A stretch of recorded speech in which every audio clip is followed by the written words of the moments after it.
Our today's selected topic is my hometown. তাহলে মূল keyword বা টপিক কোনটা? Home town. এটা আমি একটা ক্লাসে আলোচনা করতেছিলাম, তো ভাবলাম আপনাদের সাথেও শেয়ার করি, সবার উপকার হোক। তো ব্যাপার হচ্ছে যে এই যে হোম টাউন কি? ইটস আ টপিক, এটা একটা টপিক, একটা বিষয়। তো হোম টাউন মানে কি? আপনার নিজ শহর। এখন নিজ শহর সম্পর্কে আপনি ইংরেজিতে কিভাবে কথা বলবেন? আমি যদি হঠাৎ করে আপনাকে বলি যে try to share about your home town, তো তখন হয়তো আপনি একটু ইতস্তত বোধ করবেন বা কোনো ক্ষেত্রে একটু কনফিউজড হয়ে যাবেন বা ভাববেন যে কি বলবো না বলবো, কোন বাক্য বলবো বা ইত্যাদি, এরকম হয়। তো দেখুন টেকনিকটা কীরকম, যে হোম টাউন যখন আপনার টপিক আমি দিয়েছি, তখন কিন্তু এই হোম টাউন সম্পর্কে আপনি কি বিষয়ে কথা বলতে পারেন। দেখুন first of all you can say, আমি কিন্তু এখানে কি ওয়ার্ডস রেখেছি আপনাদের জন্য, যে গুরুত্বপূর্ণ যে ওয়ার্ডস, এর দ্বারা একটা পয়েন্ট, এগুলো একটা পয়েন্ট, এর দ্বারা আপনি নতুন বাক্য তৈরি করতে পারবেন। নেম, ফার্স্ট অফ অল এই যে নেম, তাহলে আপনি প্রথমে আপনার হোম টাউনের নামটা বলে দিতে পারেন।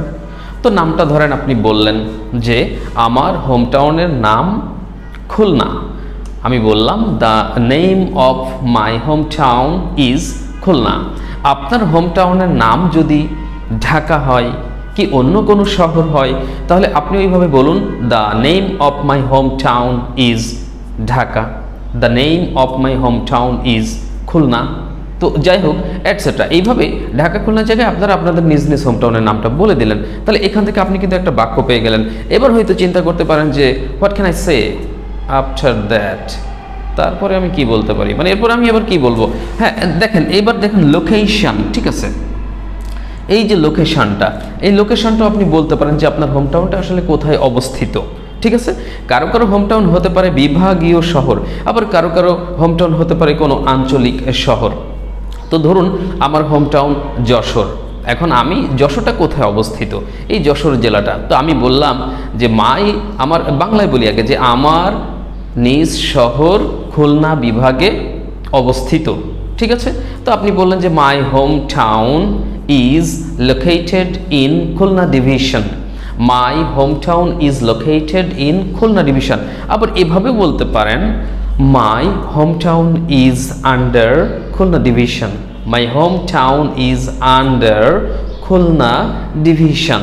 তো এইভাবে আপনারা আপনাদের যার হোম টাউন যে বিভাগে পড়ছে সেই বিভাগের কথা আপনি এখানে উল্লেখ করে দেবেন, বিভাগের নাম পরিবর্তন করবেন, হোম টাউনের নাম পরিবর্তন করবেন, নতুন আরেকটা বাক্য হয়ে গেল লোকেশন দ্বারা। তার মানে কি ছিল? এটা অবস্থান। তো আপনি লোকেশনটা বললেন, অবস্থানটা। এইবার হয়তো ভাবতে পারেন যে এবার কি বলবো।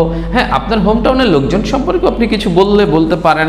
ধরুন পিপল একটা পয়েন্ট। এখন আপনার হোম টাউনে ধরুন 2 লক্ষ লোক আছে, কি 5 লক্ষ লোক রয়েছে, আনুমানিক বললাম, কম বেশি হতে পারে। তো আপনি বললেন আমার হোম টাউনে প্রায় 2 লক্ষ মানুষ রয়েছে বা 2 লক্ষ লোক রয়েছে। সহজ বাক্য কিন্তু, মানে এইভাবে চিন্তা করবেন যে আমি কি শেয়ার করতে পারি। তাহলে আপনি বলছেন আমার হোম টাউনে প্রায় 2 লক্ষ লোকজন রয়েছে। তাহলে দেয়ার আর, কোথাও আছে, ছিল, থাকবে, এইরকম কোনো কিছু বোঝালে আপনার এই ধরনের বাক্যগুলি দেয়ার দ্বারা শুরু করবেন। তো আপনি বললেন যে there are 2 lakh people, there are 2 lakh people in my home town. আমার হোম টাউনে 2 লক্ষ লোক রয়েছে। ব্যাস, এই বাক্যটা আপনারা পেলেন। তো পিপল সম্পর্কে আপনি আরও কথাও বলতে পারেন। তারা ভালো, তারা অ্যাক্টিভ, তারা কর্মঠ, নানান তাদের বৈশিষ্ট্যও বলা যেতে পারে। ঠিক আছে, তো সেগুলো বললে আরও বাক্য বের হবে। জাস্ট আমি ইজি ওয়েটা দেখাচ্ছি। এরপরে ধরুন আপনি ভাবছেন যে আর কি বলা যায়। অবশ্যই প্রতিটা হোম টাউনে কিন্তু কমিউনিকেশন সিস্টেম থাকে, আপনারা জানেন, মানে কি? যোগাযোগ ব্যবস্থা। তো এই জন্য আমি এখানে আরেকটা পয়েন্ট দিয়েছি যে কমিউনিকেশন। এই কমিউনিকেশন মানে কি? যোগাযোগ।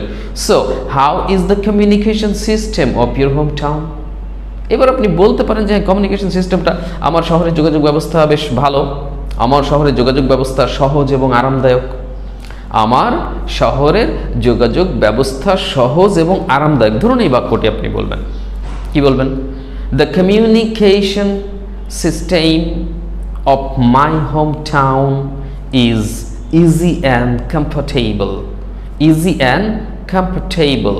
তাহলে আমার শহরের যোগাযোগ ব্যবস্থা সহজ এবং আরামদায়ক, মানে মানুষ সহজে আপনার হোম টাউনে মুভ করতে পারে, এক জায়গা থেকে আরেক জায়গায় যাতায়াত করতে পারে, তাদের ভালো লাগে, তারা আরাম বোধ করে। ওকে, এই যে বিষয়টা, হ্যাঁ, তাহলে এটা বলেন। এখন এই যে কমিউনিকেশনটা আপনি একটা বাক্য বলেছেন, ইচ্ছে করলে এই কমিউনিকেশন সিস্টেম সম্পর্কে আপনি আরও অনেক বাক্য বলতে পারেন যে ডিফারেন্ট ওয়েজ অফ কমিউনিকেশন, যোগাযোগের বিভিন্ন ধরনের যে ওয়ে রয়েছে, উপায়, রাস্তা রয়েছে। যেমন কোনো হোম টাউনে, ধরুন আমি যদি এখন আপাতত ঢাকা শহরের কথাও বলি, তো ঢাকাতে আমরা রেল গাড়িতে করে যেতে পারি, আমরা বিমানে করে যেতে পারি, আমরা বাসে করে যেতে পারি। আবার কোনো জেলা থেকে ঢাকাতে জলপথে অর্থাৎ পানিপথে স্টিমার, লঞ্চ, জাহাজ, যেমন খুলনা থেকে বা বরিশাল থেকে, পটুয়াখালী, বিভিন্ন এলাকা থেকে কিন্তু এরকম তারা জলপথেও ঢাকায় আসতে পারে। তো তার মানে একটা শহরের যোগাযোগের বিভিন্ন ধরনের ওয়ে থাকে। তো আপনি যদি এখন বলেন যে এখানে সড়ক যোগাযোগ রয়েছে, তারপরে হচ্ছে আপনার আকাশপথের যে যোগাযোগটা, তাহলে আকাশপথের যোগাযোগটা ওটাকে আপনারা বলবেন যে এয়ার কমিউনিকেশন। ওকে, আর সড়ক পথের যে যোগাযোগ ব্যবস্থা এটা বলবেন রোড কমিউনিকেশন। ঠিক আছে, ইভেন যদি বলেন যে এখানে জলপথে যাওয়ার সুযোগ রয়েছে, তাহলে ওয়াটার ওয়েও বলতে পারেন, ওয়াটার ওয়ে, জলপথ। ঠিক আছে, তাহলে এইভাবে আপনি এই কথাগুলো দিয়েও আরও অনেক ধরনের বাক্য তৈরি করতে পারেন। ওকে, তারপরে হচ্ছে আপনি যদি আরও এরকম বলেন যে এখানে আমাদের হোম টাউনে লোকজন খুব সহজেই এক জায়গা থেকে আরেক জায়গায় যেতে পারে, যেহেতু আপনার হোম টাউনের কমিউনিকেশন সিস্টেমটা ভালো, তো আপনি বলছেন যে লোকজন সহজেই এক জায়গা থেকে আরেক জায়গায় যেতে পারে। কি বলবেন? People can go from one place to another easily. লোকজন সহজে এক জায়গা থেকে আরেক জায়গায় যেতে পারে। আবার ইচ্ছে করলে আপনি গোর জায়গায় ট্রাভেলও ইউজ করতে পারেন, যে people can travel from one place to another easily. তাহলে এইভাবে আপনি যদি চিন্তা করেন যে কমিউনিকেশন রিলেটেডও অনেকগুলো বাক্য বলা যেতে পারে, দেন আপনার কিন্তু স্পিচটা আরও ডিটেলস হবে। আচ্ছা, এবার আর কি বলা যায়? এই এখানে আমি শুধুমাত্র উল্লেখ করে রেখেছি ফেমাস। এখন ফেমাসের শব্দটার অর্থ কি? ফেমাস শব্দটির অর্থ হচ্ছে বিখ্যাত। নিশ্চয়ই আমরা জানি কোনো হোম টাউনে বা অধিকাংশ হোম টাউনে কিন্তু বিখ্যাত লোকজন রয়েছে, বিখ্যাত দর্শনীয় স্থান রয়েছে, বিখ্যাত ঐতিহাসিক কোনো বিষয় থাকতে পারে। তো এই যে বিষয়গুলো এরকম ভালো বা বিখ্যাত বলতে এক কথাই যেগুলো নোটিশেবল, উল্লেখযোগ্য, হ্যাঁ, রিমার্কেবল, উল্লেখযোগ্য, সেই বিষয়গুলো আপনি কিন্তু এখানে শেয়ার করতে পারেন। তো আপনি বললেন আমাদের হোম টাউনে কিছু বিখ্যাত লোকজন রয়েছে, মানে যাদেরকে সারা দেশের লোকজন স্বাভাবিকভাবে চেনে এবং তাদের দেশের প্রতি অবদান আছে, এলাকার উন্নয়নের প্রতি অবদান রয়েছে, এরকম থাকতেই পারে।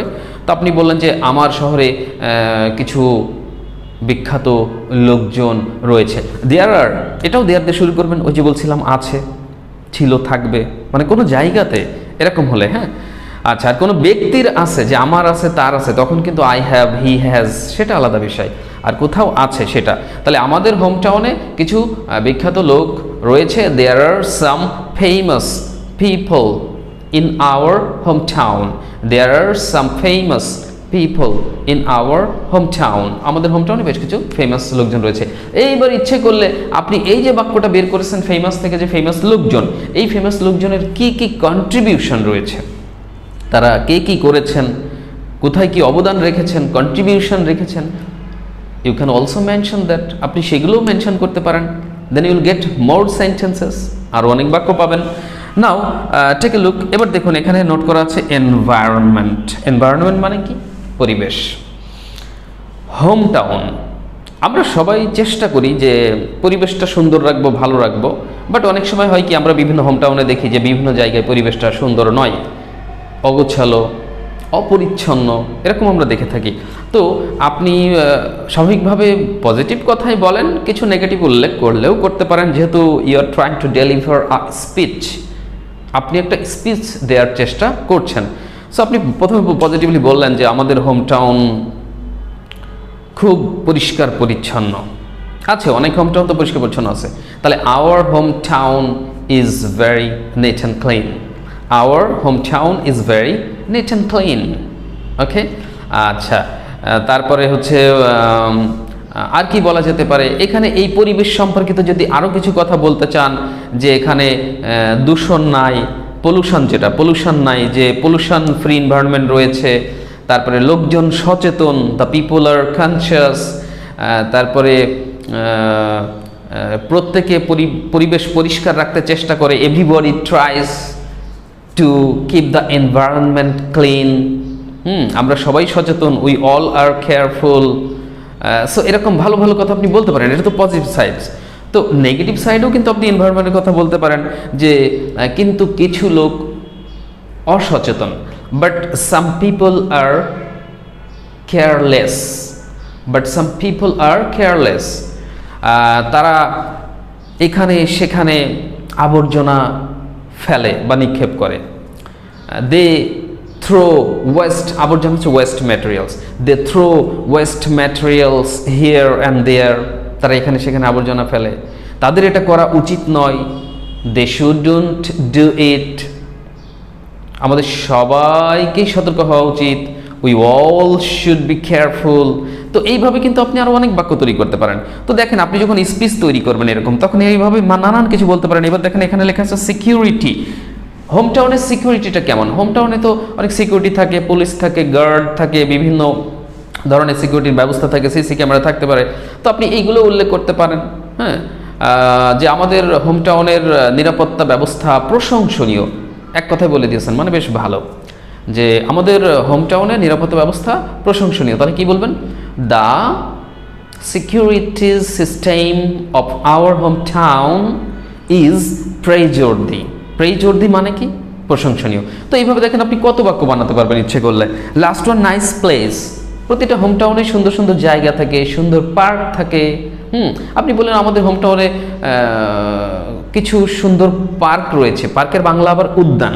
তো আমরা পার্ক কি বললাম, যে আমাদের হোম টাউনে কিছু সুন্দর পার্ক রয়েছে।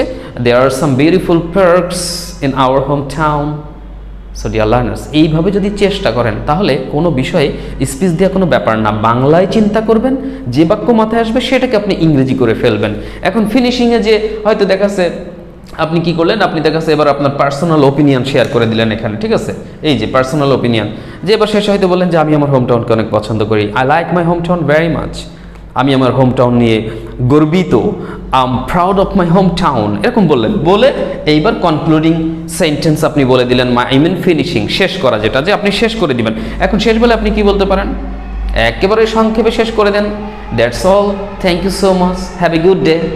তাহলে দেখলেন, এইভাবে আপনি চমৎকার একটা স্পিচ তৈরি করতে পারবেন। সো ডিয়ার লার্নার্স, আশা করি ক্লাসটি ভালো লেগেছে, আর ভালো লেগে থাকলে লাইক দিতে ভুলবেন না। আর হ্যাঁ, ওয়ান মোর ইম্পর্টেন্ট থিং, যারা ইংরেজি নিয়ে চিন্তিত, আমি তাদের উদ্দেশ্যে বলছি, তারা আর চিন্তা করবেন না। আমাদের স্পোকেন ফুল কোর্সের এই বইটি আপনার ইংরেজি শেখবার জন্য যথেষ্ট বলে আমি মনে করছি, কারণ এটা দ্বারা ইতোমধ্যে হাজার হাজার ব্যক্তিরা সফল হয়েছেন ইংরেজি শিখতে, আলহামদুলিল্লাহ। এটা তাদেরই মতামত, যেটা আপনারা আমাদের ইউটিউব কমেন্টস সার্চ করলেই পাবেন। তো এই বইটি সংগ্রহ করুন। বইটি সংগ্রহ করে যারা অত্যন্ত দুর্বল ইংরেজিতে, তারা এই বইটা সংগ্রহ করুন। বিশেষ করে অনেকে আছেন যাদের ইংরেজি জানাটা খুব জরুরি, বা ভাবছেন যে আমি বইটা নিয়ে পারবো কিনা। হ্যাঁ, বইতে বাংলাতে দেওয়া আছে, বাংলায় উচ্চারণ, অর্থ সুন্দর করে দেওয়া আছে। পাশাপাশি এই বইয়ের উপর লেসন ভিত্তিক ভিডিও ক্লাস রয়েছে, ভিডিও ক্লাসগুলোও আমরা দিয়ে দিব আপনাকে। সো আপনি বাসায় বসে সম্পূর্ণ কোর্স করতে পারবেন। তো যাদের প্রয়োজন তারা স্ক্রিনে দেওয়া নম্বরে যোগাযোগ করুন, ইনশাল্লাহ ব্যবস্থা করবো। আর দেশ বিদেশ থেকে, প্রবাস থেকেও যদি কেউ মনে করেন প্রয়োজন, তাদের জন্য আমাদের ব্যবস্থা আছে, বিকল্প ব্যবস্থা আছে, জানাবেন, ব্যবস্থা করে দিব ইনশাআল্লাহ। আর আপনারা জানেন যে অনলাইনে আমাদের পার্সোনাল কোর্সের সেশন চলছে, অ্যাডমিশন চলছে। যদি কেউ ব্যক্তিগতভাবে কোর্স করতে চান, যে স্যার আমি আপনার কাছে 3 মাসের স্পেশাল স্পোকেন ইংলিশের ওই যে 1-to-1 কোর্স, যেটা মানে আমি আপনাকে 3 মাস আলাদা করে রুটিন করে দিয়ে পার্সোনালি আমি ক্লাস করাবো, আপনাকে ইংরেজি শেখানোর চেষ্টা করব, যেটা ইতিমধ্যে অনেককে শিখিয়েছি, অনেক ব্যক্তিকে, আলহামদুলিল্লাহ। আশা করি আপনিও পারবেন। তো যদি ইন্টারেস্টেড থাকেন 1-to-1 কোর্সে অ্যাডমিশন নেবার জন্য, তাহলেও যোগাযোগ করতে পারেন। যদি এই কোর্স ফিটা প্রায় 20-25 হাজার প্লাস, কম বেশি এটা রয়ে যায়, কারণ পার্সোনালি একজনকে নিয়ে 3 মাস সময় আমাদেরকে দিতে হয়। আশা করি এটা আপনারাও ফিল করবেন। তো যাদের প্রয়োজন বইয়ের অথবা কোর্সের, you can knock me here, okay? So dear learners, আপাতত এখানেই বিদায় নিচ্ছি। কথা হবে নতুন কোনো ক্লাসে। আল্লাহ হাফিজ। আসসালামু আলাইকুম ওয়া রাহমাতুল্লাহি ওয়া বারাকাতুহু।